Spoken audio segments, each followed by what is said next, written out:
Algumas empresas procuram uma solução mágica para trazer inovação ao seu negócio. Algumas empresas acreditam que o segredo do sucesso está na tecnologia.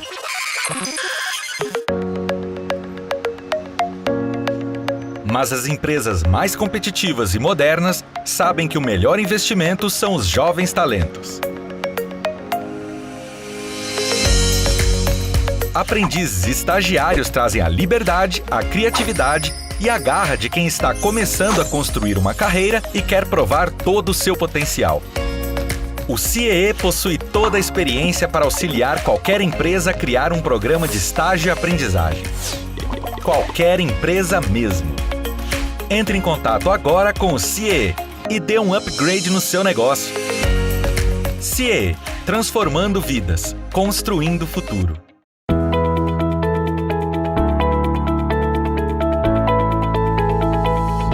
Olá, eu sou Adalberto Piotto e seja bem-vindo ao Pensando o Brasil aqui pela TV CIE. Meu convidado hoje a Pensar o Brasil é o general de Exército na Reserva Maynard de Santa Rosa, ex-secretário especial de Assuntos Estratégicos da Presidência da República no governo do presidente Jair Bolsonaro. General, seja bem-vindo ao Pensando o Brasil. Muito obrigado pela oportunidade, viu? General, o senhor ficou quase um ano no governo Bolsonaro, do começo até o final de 2019, quase com o ano completo.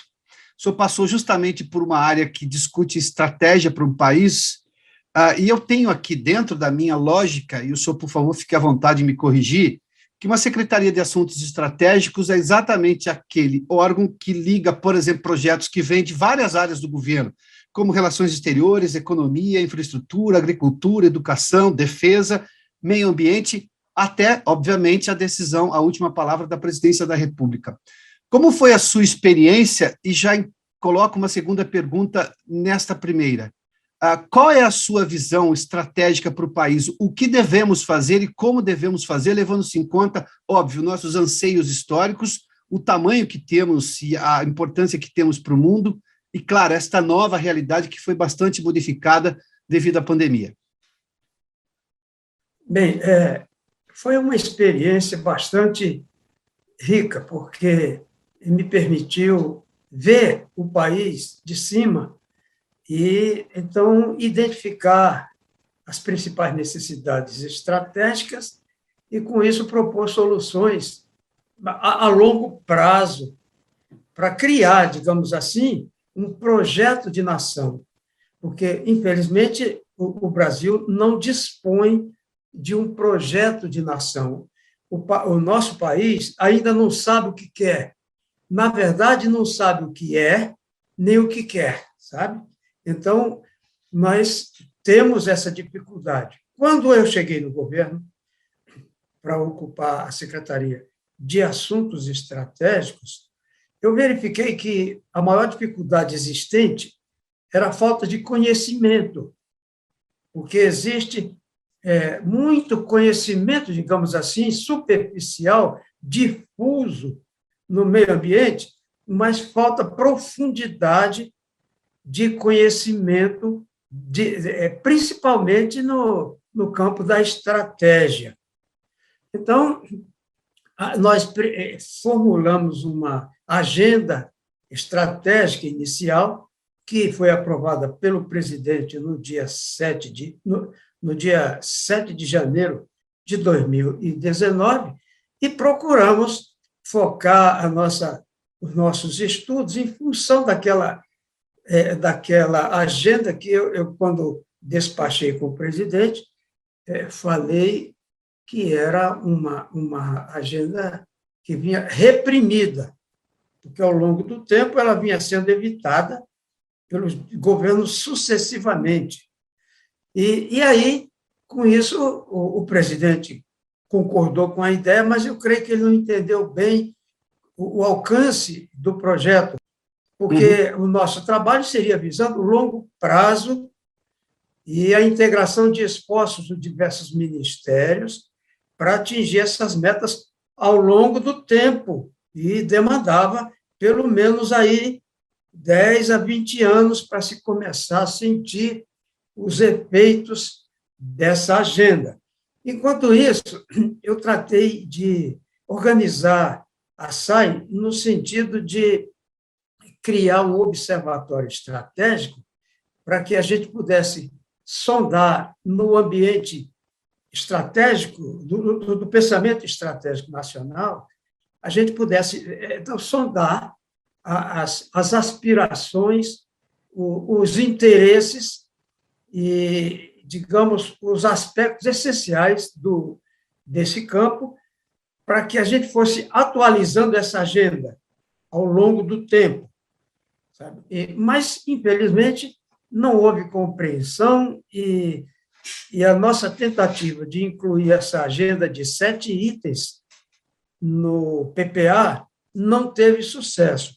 Quando eu verifiquei que não tinha conseguido sensibilizar o pessoal, nem na cúpula, nem no Ministério da Economia, e nós estávamos sendo postergados e não foi incluído no PPA, então pedi para sair. General, o senhor poderia nos dizer, na essência, o que eram essas 7 metas, as quais o senhor apresentou ao presidente lá em janeiro de 2019 e que teve a concordância dele? É possível nos dizer quais eram essas metas? Eu vou usar a memória para recuperar. A primeira era o seguinte, que nós chamamos de PEG, era um plano estratégico de gestão.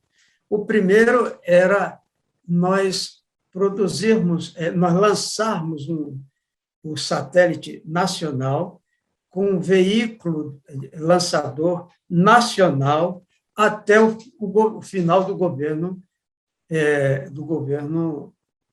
do presidente Jair Bolsonaro.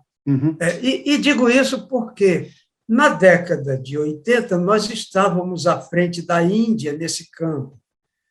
Depois nós fomos sendo retardados. Hoje a Índia lança os seus próprios satélites e vai e encaminha expedições à Lua. E nós fomos ultrapassados até pela Argentina, que em 2018 lançou um nanosatélite com meios próprios, com veículo lançador próprio, e colocou em órbita. E nós, até hoje, não conseguimos fazer isso.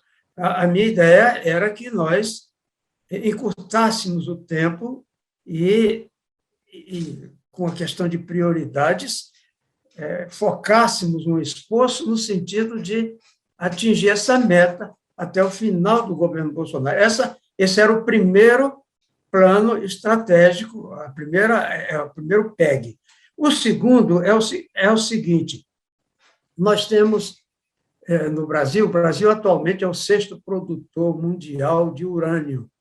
Nós detemos a melhor tecnologia de enriquecimento de urânio existente no mundo, porque o nosso sistema de enriquecimento não tem eixo, os rotores das rotatórias que fazem a seleção do urânio 238, no nosso caso, não tem eixo e, consequentemente, não tem desgaste.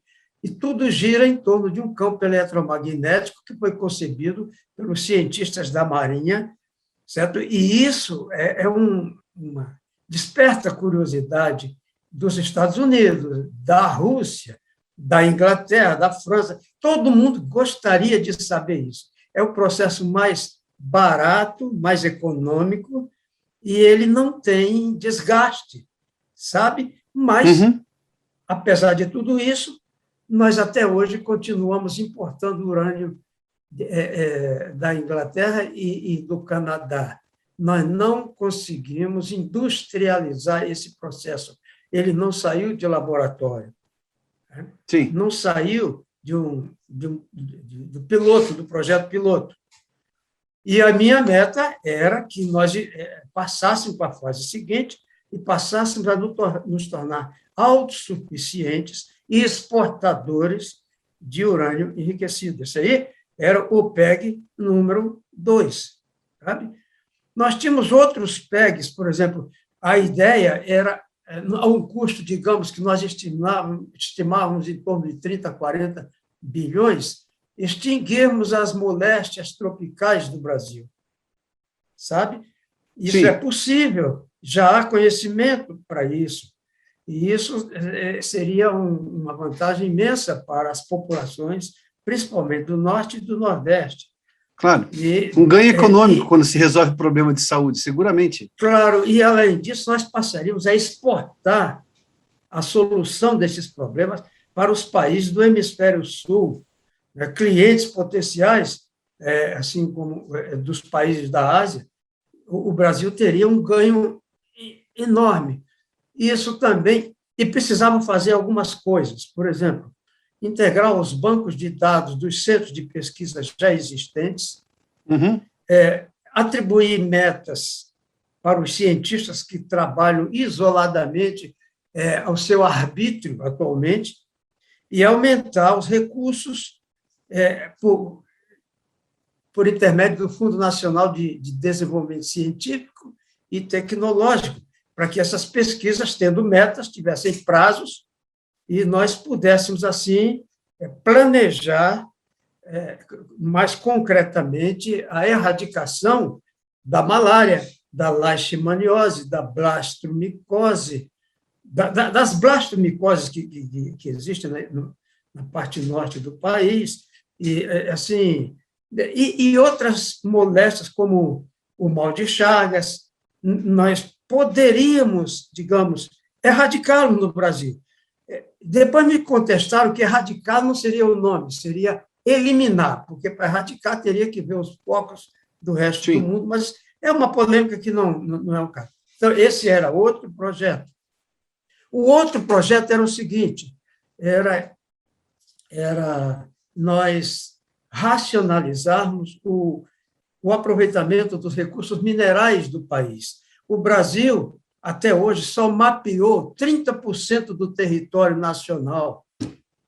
Mesmo assim, é o segundo produtor mundial de ferro, é o sexto de urânio. O Brasil, apesar de ter 30% do mapeamento geológico na escala de 1 por 100 mil completado, mesmo assim, já é um país de vanguarda, que todo mundo sabe, nos recursos naturais. Então, o que eu queria era que nós completássemos o mapeamento geológico, o que não é caro, o que é barato, pelo benefício que suscita, e nós quebrássemos a caixa preta do setor mineral. Sim, claro. A legislação do setor mineral é uma caixa preta que precisa ser quebrada para poder se erradicarem os privilégios, certo? E eliminar os futuros Ike Batistas e outros Sim, claro. elementos desses, sabe? E é uma fonte inesgotável que permite, por meio de royalties, que se crie um fundo para resolver o problema da dívida e o problema da previdência, se bem administrado. Então, essa era a minha meta, ao propor que nós revisássemos a legislação da mineração e completássemos o mapeamento geológico. Isso era um outro ponto, sabe? Tinha um outro ponto que dizia o seguinte: precisamos criar mercado interno para a bacia amazônica, porque não adianta investir sem um projeto. E, para se criar o mercado interno da bacia, precisamos integrar a calha norte, porque os estados que estão ao norte do Rio Amazonas estão isolados do sistema de transporte nacional, sabe? Então, nós, por um investimento que seria um hub geopolítico, a gente poderia fazer uma ponte sobre o Rio Amazonas em Óbidos, onde o rio é mais estreito, tem 1,5 km, ou menos de 1,5 km, daria para construir a ponte, levar a BR-163 até o outro lado do rio, otimizar o porto de Óbidos e canalizar a produção de soja do Mato Grosso do Sul, do Centro-Oeste, para aquela região, a um custo que sairia de 20% a 30% mais barato, para a exportação, sabe? Esse era um projeto que nós tínhamos. General, Outro, pois não, diga. acho que falta um último ainda, né? Falta um que diz respeito à ameaça cibernética. Nós,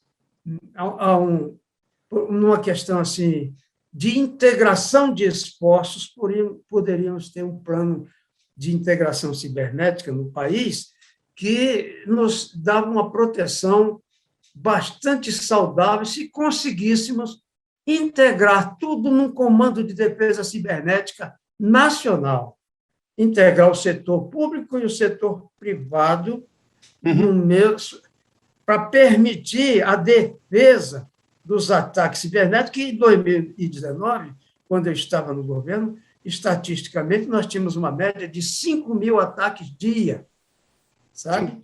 Então essa era uma das metas também. Mas isso tudo eram metas emergenciais, porque a ideia era nós prosseguirmos no estudo, com base no Observatório Estratégico, e então nós íamos agregando outras metas estratégicas para o governo. General, o senhor, numa entrevista, quando da sua saída da Secretaria Especial de Assuntos Estratégicos, o senhor foi perguntado sobre a sua relação com o presidente, o senhor disse que no começo do governo o senhor tinha acesso a ele, depois o senhor teve uma série de problemas porque a secretaria estava, digamos, era um apêndice ali da Secretaria-Geral do ministro Jorge de Oliveira. O senhor não tinha acesso ao presidente cotidianamente, porque hoje a Secretaria de Assuntos Estratégicos é um braço ligado diretamente à presidência, ela subiu de nível nesta questão hierárquica. Como é que era o seu trabalho levando-se em conta? O senhor acha que esse é um problema que foi resolvido? O secretário de Assuntos Estratégicos precisa ter ligação direta com o presidente sem passar por nenhum outro ministro? Exatamente. Isso aí tanto foi reconhecido com a minha saída que um decreto subordinou a secretaria ao gabinete do presidente. Sabe? Deixou de haver intermediário, um ministro intermediário entre a SAI e o presidente. Só que houve um equívoco na nova SAI, é que colocaram como atribuição da SAI a agenda do presidente. Os trabalhos da SAI são eminentemente voltados para o longo prazo. Então, quando você agrega a rotina absorve 95% Sim, claro. das atenções. E aí, o trabalho de longo prazo fica sendo empurrado com a barriga. Esse é o equívoco atual. Né? O senhor descreveu o presidente, perguntado o que o senhor pensava do presidente à época, e vou lhe perguntar qual é a sua opinião agora. O senhor descreveu como honesto, idealista, e perguntado se o governo iria dar certo, o senhor disse: se o governo der certo, vai ser por acaso, pela qualidade dos ministros, o empenho pessoal de cada um, mas não por uma questão de planejamento. O senhor acha que falta planejamento ou as coisas mudaram de lá para cá? Eu acredito que não mudou nada, até talvez tenha se agravado a questão da falta de planejamento. Não existe um projeto de governo, não existe um projeto estratégico. O governo, os ministérios, desde a época em que foi criado o Ministério do Planejamento, o governo perdeu a capacidade de integrar os esforços dos ministérios em uma agenda nacional. E os ministros trabalham de modo semifeudal. Cada um estabelece as suas próprias metas em função das suas aspirações políticas, dos seus interesses, da sua visão, sabe? E nós não temos uma agenda integrada nacional, certo? Isso é um dos problemas, esse é o maior problema do governo, sabe? Porque, veja, faça a pergunta, porque aí a gente prossegue. Não, o senhor acha que nós não temos um projeto de governo porque o governo não tem este projeto, porque nós também não temos um projeto de país? E aí, claro, eu vou estender isso à ausência das universidades, sobretudo as públicas, porque elas são muito voltadas à pesquisa, de pensarem o país. eu tenho também essa lacuna dentro da sociedade de não se ter um projeto de país, independentemente de qual governo esteja em Brasília? O que dificulta a vida de qualquer governo? Exatamente. Isso dificulta a vida de qualquer governo, porque o governo teria que ter luz própria, ter uma clarividência para formular, se antecipar o país e fazer o que fizeram os governos militares, de certa forma, não é? Antever o que o país precisa e, independente de haver um projeto nacional, já buscar, de uma forma sistemática, a consecução desses objetivos. Sabe? Mas os governos, sucessivamente, não tiveram projetos. E esse, particularmente, não tem projeto nenhum, lamentavelmente. Sabe? O senhor acha que a gente vive nessa rotina de cobertor curto, ou seja, resolver problemas de prioridades, porque nós somos, inegavelmente, e obviamente que muito em função de nossa própria culpa, um país de prioridades todas são emergentes, tudo é prioridade nesse país. Toda vez que eu vou alocar um recurso que tiro de um lado e ponho no outro, eu estou deixando alguém sem cobertor para cobrir o outro. É a lógica do cobertor curto. Óbvio que quando tudo é prioridade, nada é prioridade, porque daí nada vai ser atendido de forma condizente a resolver aquele problema, e aquele problema é só, para usar uma expressão que você usou, postergado. Nós temos essa síndrome do cobertor curto e de tudo é prioridade, quando acaba nada sendo tratado como prioridade? Exatamente, e eu vou lhe dizer por quê, que o problema é estrutural.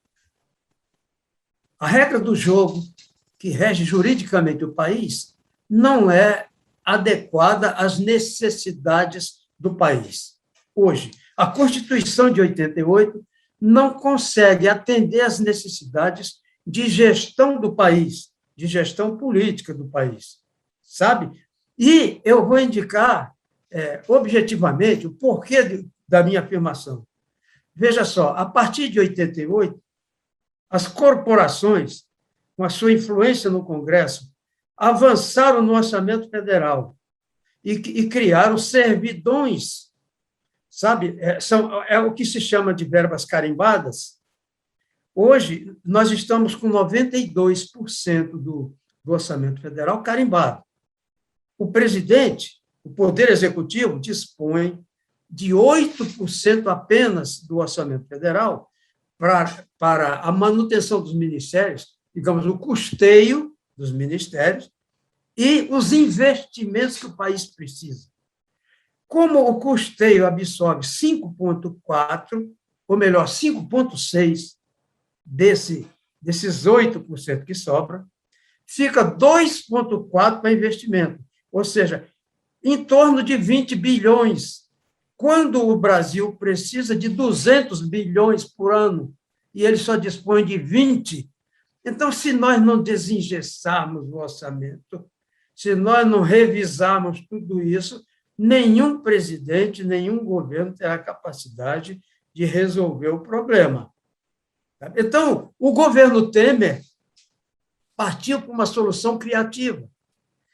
Verificando essa condição e a impossibilidade de descarimbar, digamos assim, as verbas públicas, ele partiu para a iniciativa privada.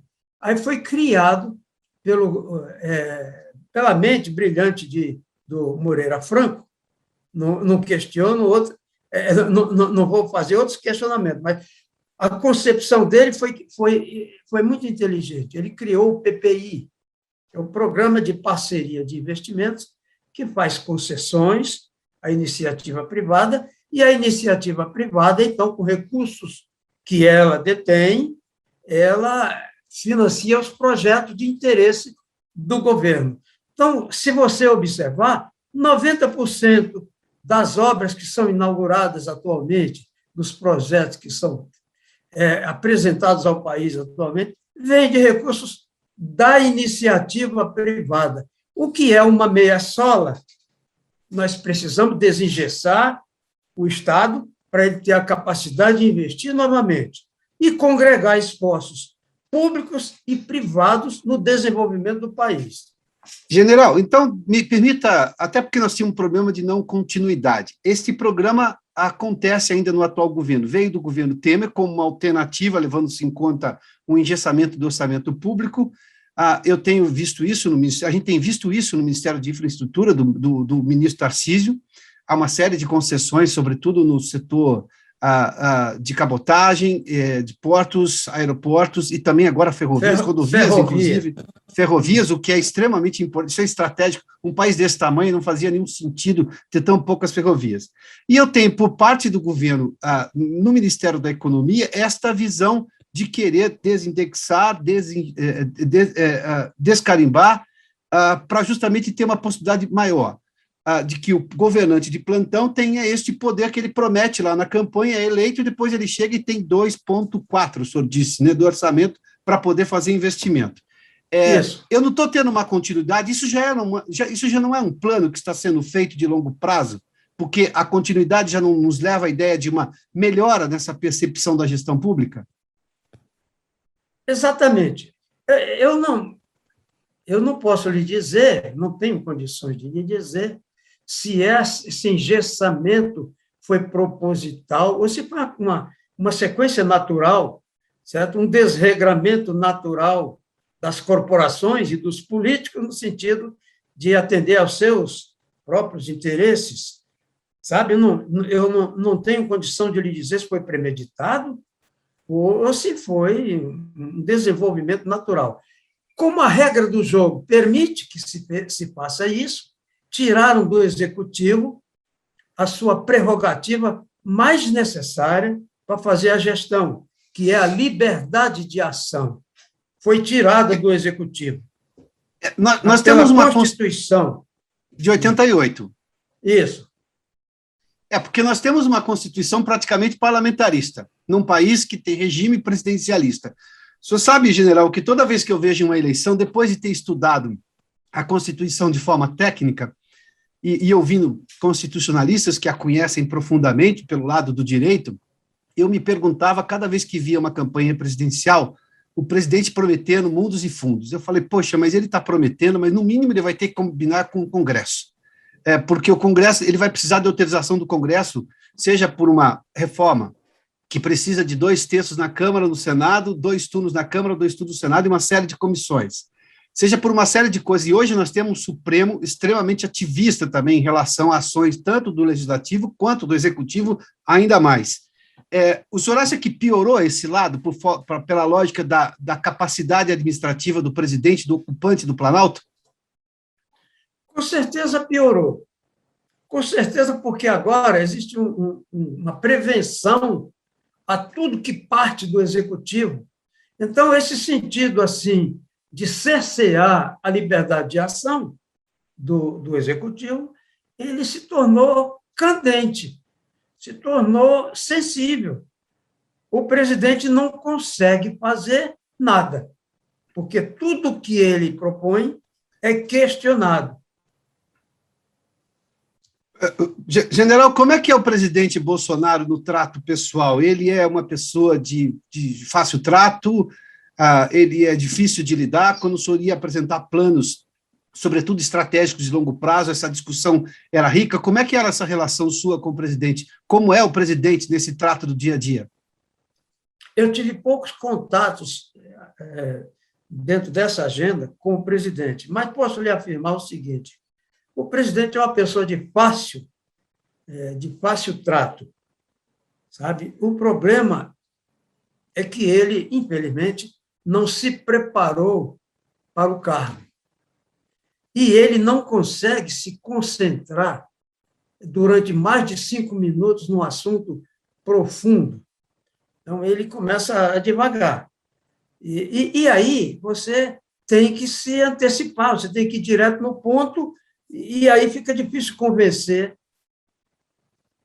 por conta disso, certo? Além disso, o presidente foi vítima de uma circunstância que é inerente à dinâmica do poder. Instalou-se em torno dele um cordão magnético que filtrava os acessos. De assessores diretos, o senhor está dizendo? Exatamente. Os assessores diretos dele filtravam os acessos e impediam que você tivesse acesso à agenda do presidente, sabe? Eu não sei como é que está hoje, mas era um problema que eu enfrentei. Bom, obviamente que eu vou entrar nesse assunto de uma forma um pouco mais específica, porque eu tenho hoje, provavelmente, um presidente diferente daquele que estava no comando do país até outro dia, de um estilo mais aguerrido, duro, sem filtro para fazer comentários. Tivemos aquele 7 de setembro, em que o presidente teve o apoio da multidão em Brasília e São Paulo, sobretudo. No dia 8, ele mudou parte do discurso ao fazer, depois com o intermédio do ex-presidente Michel Temer com o Supremo Tribunal Federal, e tem sido um presidente, se a gente olhar para as últimas aparições dele, inclusive nas Nações Unidas, no discurso que ele fez, onde seria, digamos, um cenário perfeito para voltar ao velho estilo, ele manteve essa lógica de, digamos, ser mais cordato, o que não vinha sendo. O senhor acha que essa mudança do estilo do presidente veio para ficar? É um novo estilo, o amadurecimento dele do cargo, uma visão estratégica em relação às próximas eleições? Porque o barulho estava atrapalhando a vida dos brasileiros todos, inclusive dos eleitores dele, diga-se de passagem. Na minha opinião, o presidente mudou o discurso, digamos assim, a atitude, por uma questão de sobrevivência. Ele constatou sobrevivência política. Ele constatou que estava se encaminhando para uma situação sem volta. Então, a única alternativa era ele se reformular e aí ter chance de prosseguir.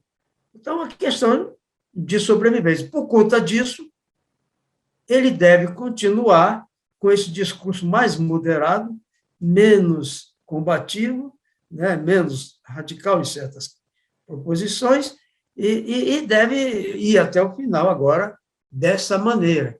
Mas tem um problema. O calcanhar de Aquiles do governo, que eu tinha falado para você, é a falta de projeto. No nível organizacional, o governo está desequipado. No nível da gestão estratégica, ele não está tendo capacidade de transformar a ideia em ação.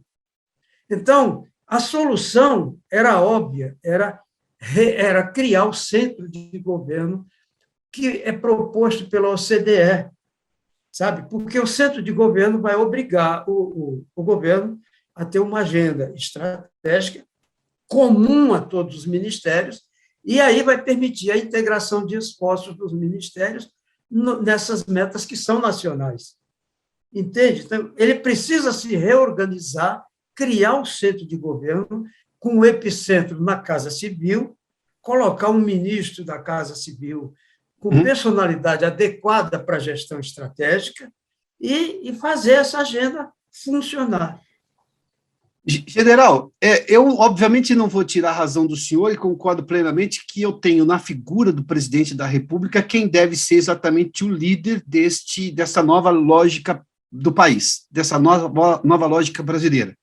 Mas o senhor acha também que, dentro do que nós temos da Constituição de 88, do nível do Congresso Nacional, de um Supremo que, de repente, decidiu ser quase um ator político, o que nunca houve na história do país, na intensidade que estamos vendo agora, isso não tira parte da culpa do presidente da República e gera um problema ainda maior, porque eu tenho a impressão que, se esses atores, o Congresso agindo como age, com o nível de preparo baixo que tem o Congresso, um Supremo que tem sido atuante por demais do ponto de vista político, que extrapola as suas funções, as suas prerrogativas, seja quem for o presidente, cheio de boas ideias ou não, só para pegar todas as ideias que o senhor apresentou lá no começo, todas elas dependem de uma compreensão nacional estratégica do Congresso Nacional, além da presidência e dos seus órgãos, do Congresso Nacional e do Supremo Tribunal Federal, porque boa parte disso vai a questionamento. Ou vai à votação, ou vai a questionamento do Supremo Tribunal Federal. O senhor não acha que nós temos um nó institucional em que o presidente acaba tendo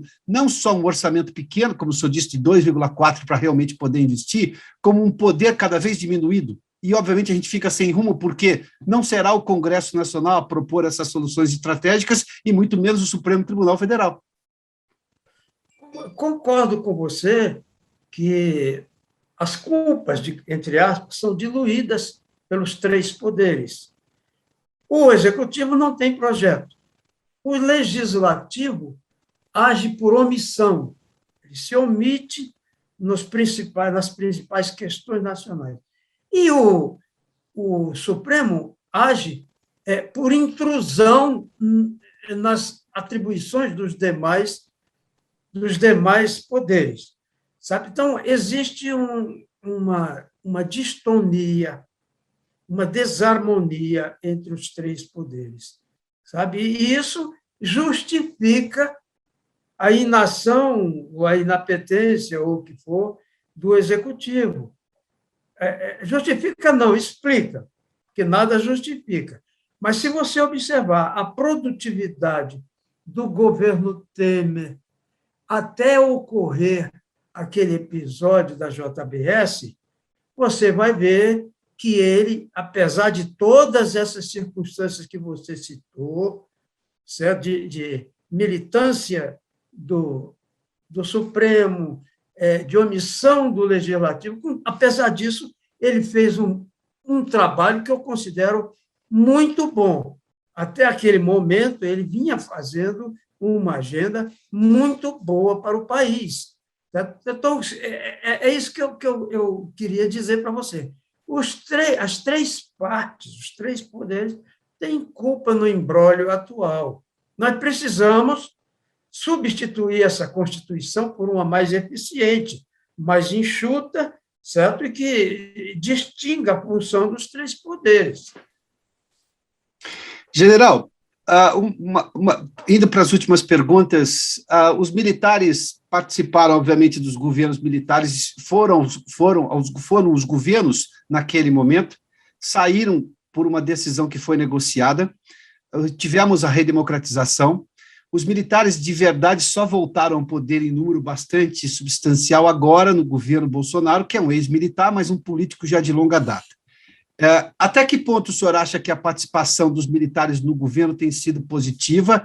Até que ponto o senhor acha que ela vai continuar nos próximos governos? Porque, obviamente, além de republicana a participação de militares no governo, os militares são um grupo extremamente bem preparado, estudam com afinco, tem lógica de país, tem lógica de nação, tem lógica estratégica, é porque a lógica dos militares, inclusive. Mas como é que o senhor avalia a participação dos militares no governo? O senhor, que é um militar da reserva e que um ex-atuante do governo, um ex-secretário de assuntos estratégicos.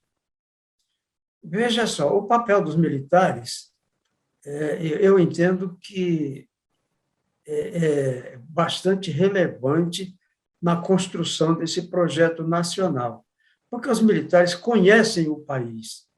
Eles viraram. Eu, por exemplo, na minha trajetória de 49 anos de serviço, eu servi em 22 unidades diferentes, separadas de mais de 1.000 quilômetros, uma da outra no país. Então, nós conhecemos o país, estudamos o país, sentimos o país, auscultamos, porque em cada mudança você consegue detectar o pensamento coletivo dominante no local. Nós temos uma capacidade de ajudar na gestão pública, no sentido da estratégia. Nós temos essa capacidade por uma vivência, por um preparo, até pela metodologia dos militares, que é um grupo organizado e idealista.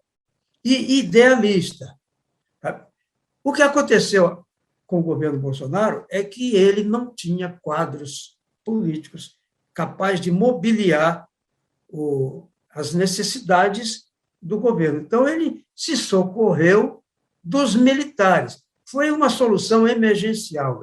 Ele foi buscar militares para colocar em funções que ele achava relevantes, quadros que ele não tinha, não dispunha no seu partido, nem nos seus aliados políticos.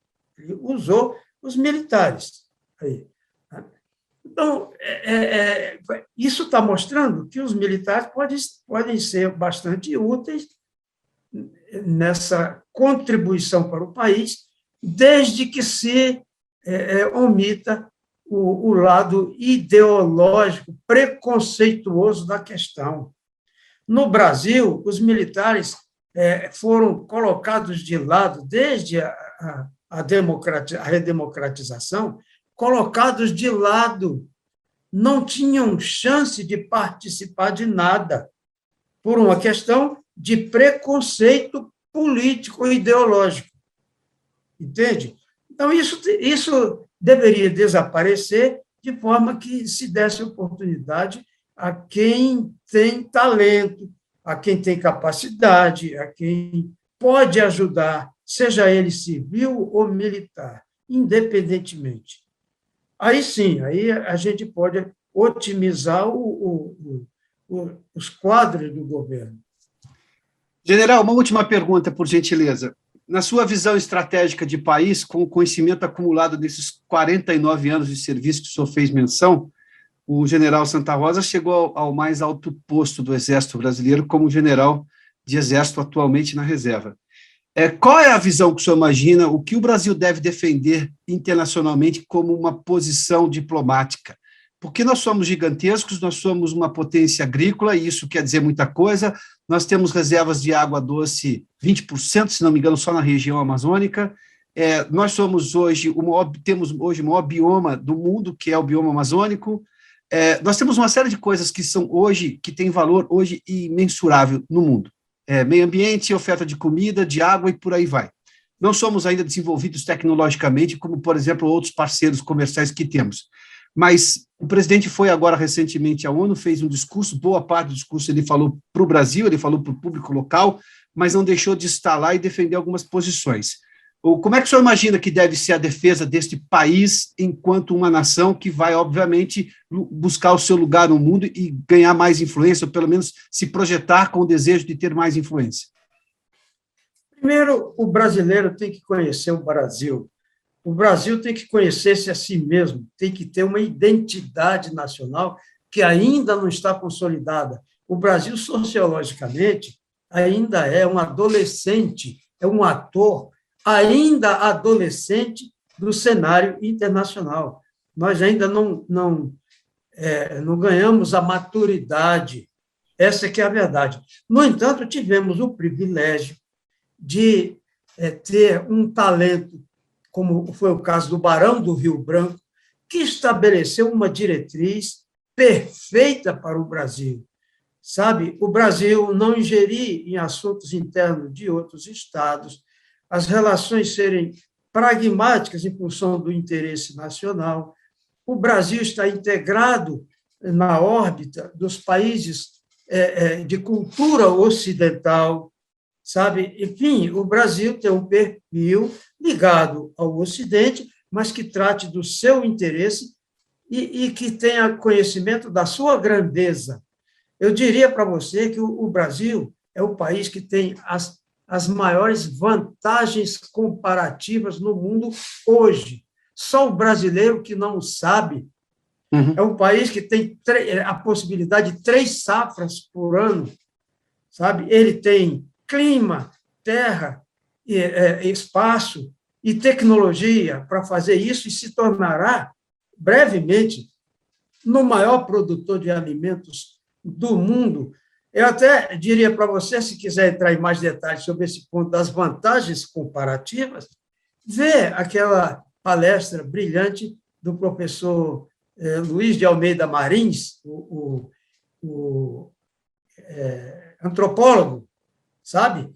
Ele coloca isso aí de uma forma bastante inteligente e interessante para você compreender isso. Então, o Brasil é um país que tem uma importância vital para o futuro da humanidade. Nós vamos chegar, em 2050, a 9 bilhões de habitantes no planeta. Falta água para que a agricultura produza na China, que está com 1 bilhão e 400 milhões de habitantes, na Índia que vai atingir a China até 2030, no nível da população, e principalmente nesses países asiáticos. O Brasil tem água, sabe? O Brasil só não sabe conservar a água que tem, mas porque a gestão do meio ambiente está distorcida no Brasil. O meio ambiente tinha que ser gerido com base nos recursos hídricos, porque tudo converge para eles. Em função dos recursos hídricos, tudo mais seria administrado.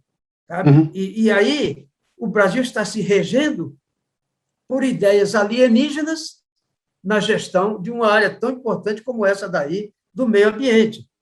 Então, precisa se reorganizar. Ele tem que, na parte organizacional, ele tem que se reorganizar para ele, então, otimizar o aproveitamento desses recursos que são infinitos no Brasil. General, já que o senhor fez menção aí a questões estratégicas de interesse nacional, eu vou ter que fazer uma última pergunta agora sim. E rapidamente, por gentileza, qual deve ser a escolha do 5G? Porque envolve China, envolve questões ideológicas ou preconceitos em relação à China, uma questão internacional importante, diplomática, porque, obviamente, eu tenho do outro lado, ou tive até outro dia, uma pressão americana para, digamos, o Brasil não fazer a escolha pelo produto chinês, a tecnologia chinesa 5G. Qual deve ser a escolha brasileira na tecnologia 5G? Eu vou lhe dar a minha opinião, sem agregar explicações técnicas. Uhum. Na minha opinião, o Brasil tem que aderir ao 5G chinês. Eu sou adepto do pensamento do imperador Vespasiano, quando passou, não sei se você se lembra daquele episódio, quando ele resolveu cobrar pelos banhos, pelo público de Roma, e o filho, o general Tito, foi contra, ele disse: meu filho, dinheiro não tem cor, nem tem cheiro. O uso que se faz do dinheiro, você é que dá. Então, a China é aí, ela tem o dinheiro. Cabe a nós darmos um emprego inteligente e honesto desse dinheiro. Não podemos nos vender aos chineses, porque eles têm uma meta de se tornar novamente o império do meio. Então, nós não podemos, essa parte é inegociável, nós temos que ser nacionalistas, ver o nosso interesse e ver o que temos em comum, sabe? A China depende do Brasil para garantir a segurança alimentar da sua população. Então, nós temos que usar isso. Eles dependem de nós. Bom, o 5G se caracterizou por uma surpresa tecnológica aos Estados Unidos. Não imaginaram que a inteligência chinesa seria capaz de produzir, no tempo que produziu, essa tecnologia da forma universal como ela se aplica. Sabe? E eles estão atrasados. Então, estão tentando, de toda forma, por pressões políticas exercidas sobre o mercado e pressões econômicas. Os americanos estão atrasados, né? Os americanos. Diante da tecnologia enquanto chinesa. Eles correm atrás do prejuízo para recuperar o tempo perdido, eles estão tentando nos convencer a ficarmos com eles um pouco atrás, certo? Então, não interessa para nós, na minha opinião, nós temos que usar a tecnologia melhor que existe no mundo. Não interessa se ela é vermelha, preta, branca ou amarela, ou o que for, interessa que é a melhor tecnologia e aí sim nós devemos usá-la. Por isso, eu sou favorável ao Brasil comprar a tecnologia da Huawei. Da empresa chinesa.